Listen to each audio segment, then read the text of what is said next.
Hello, everyone. This is Miss Burmark, Caitlin Burmark, and I have one of your wonderful students for art this year. So people are wondering, what's art going to look like in this new virtual digital world that we're having to teach in? Well, we're trying to keep it as interactive and hands-on as ever before. We've actually completely redesigned our art program, not only to fit within the semester course, but also to be more connective to our students. Before, we would do a little more material-based. We know that that's not always an option this year.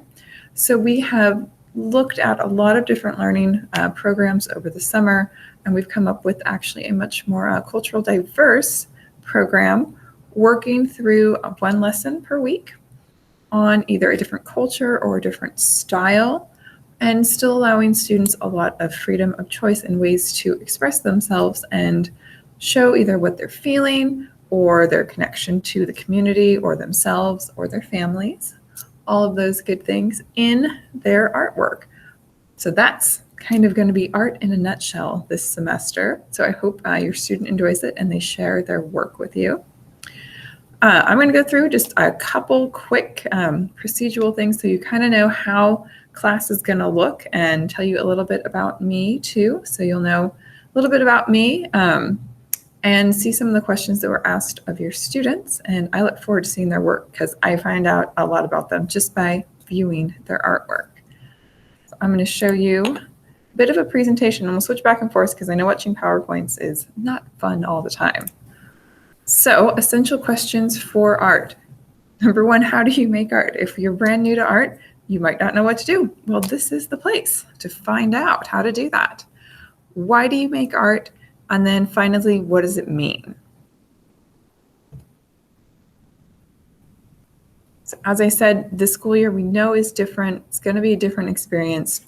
So we've really worked hard to redesign the course to connect to the students' experiences with art, to you as a person, your community, your emotions, and the world. So these are kind of the 4 core things we're going to be doing in art this year, and that's create, express, analyze, and reflect. And all of these things are in line with the California state standards for art. We've made sure that we are hitting every standard in this class. So students are really going to get a deep and broad understanding of art this semester. Everything is also in line with the Benicia High School mission. You've probably seen this image before, been sent out in a lot of newsletters, but we really are trying to inspire learning with integrity to find personal success. We know things are changing, so we hope that students can pursue their academic goals still and really be engaged in the learning process. So far, your students have been great, so I hope that that continues through the semester. So a little bit about me. People always wonder, how do you get where you are and why are you teaching my child? Well, I am also a BHS alumni, and I'm going to switch over the screen here too. This is one of my paintings. I am also a visual artist, and as you can see by this, I'm a pop culture fan, Star Wars fan. So I do lots of art with those themes, so that's something that maybe your students can connect to, or they want to use that theme, but work in some of our new styles and learn some new techniques. That's fine.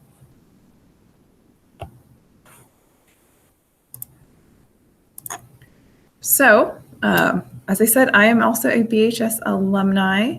After school, I went to UC Davis, and I started actually in animal science. And then partway through, I switched to art history. So another story I like to tell the kids is that switch. It's okay to start in one thing and change your mind. You can still continue to grow as a person and pursue your own interests. So after I graduated with my art history degree, I worked at the DM and Legion of Honor in San Francisco for 8 years, mostly working on the floor, but also doing school tour groups. That wasn't really working out, so I was kind of in transition for a few years. I worked at the Benicia Historical Museum here in town, doing office work as well as school tours, continuing that. That was a fun interest. And also designing and writing exhibitions, which was great. I really enjoyed doing that. And so both of those things helped me when I started switching into teaching, which I absolutely love. So I hope your students and I get along great. It's been good so far. So I've been here at Benicia High School for about 3 years. So that's my journey to becoming a teacher. That whole time I also have been an artist and have been doing art. So mostly paintings, colored pencils. This is one of the projects that we did in previous years. I really like animals. This is a close-up of my dog doing a color scheme. So this was a project we did last year in class. Sculpture, we do some ceramics, which are always fun. Paper mache, and we will do paper mache in this course. So all you need for paper mache is paper, a little bit of flour, and water, and maybe some cardboard for the base, or even some foil to sculpt with. So we're not going to do anything quite this elaborate, but this is all just household items, easy things that you guys can keep. So I encourage you to hang on to stuff like that for your student to use. I'm also a seamstress, and I do sewing, especially these kind of stitch work appliques. So those are some fun things that I like to do. So for your student, what are we going to do? What supplies are we going to need? I know that is a concern in this world, but so far it seems like everyone's been good. Kind of the core art supplies you're going to need are a pencil. That's always needed. So make sure you have pencils, pens, erasers are good. You will need scissors, ruler. There's actually a lot of math and art, so we definitely are going to use these rulers. Glue stick or white glue, anything that will stick things together.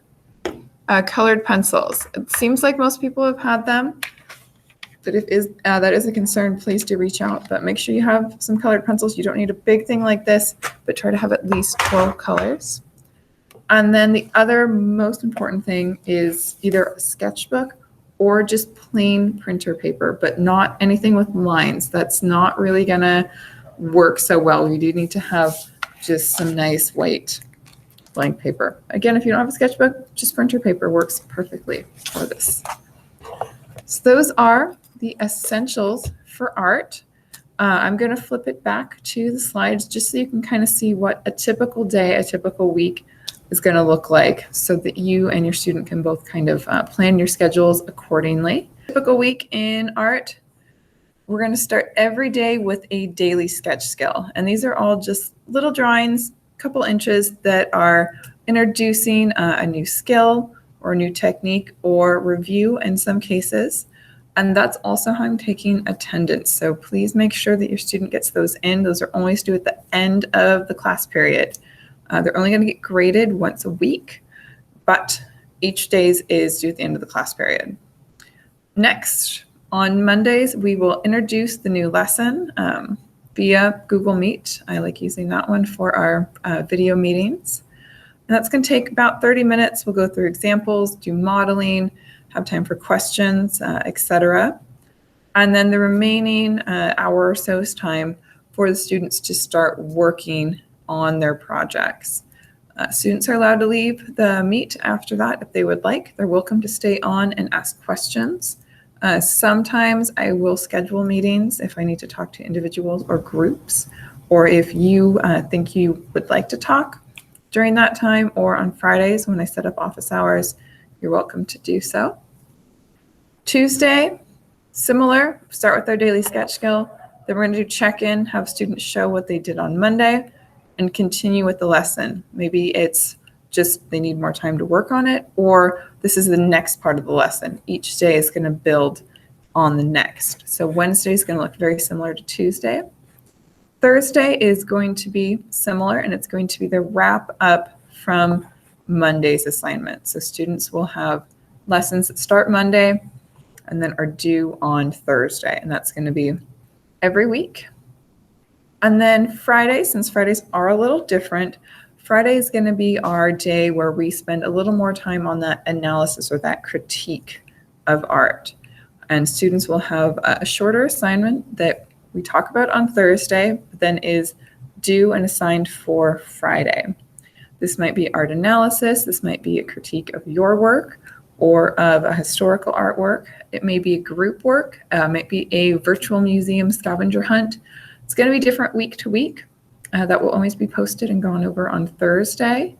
And then it's going to be due at the end of the school day at 3:10. No, this says 3:20. I need to revise that. So 3:10, Friday work's always going to be due at the end of the day.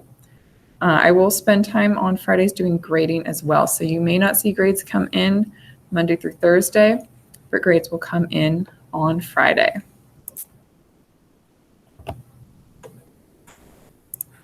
So if you have any questions, concerns, need to set up a meeting, please email me and we will get in touch and work out what needs to be done. But I hope to have a great semester, and I hope your student has a great semester with me in art this year. Thanks. Bye.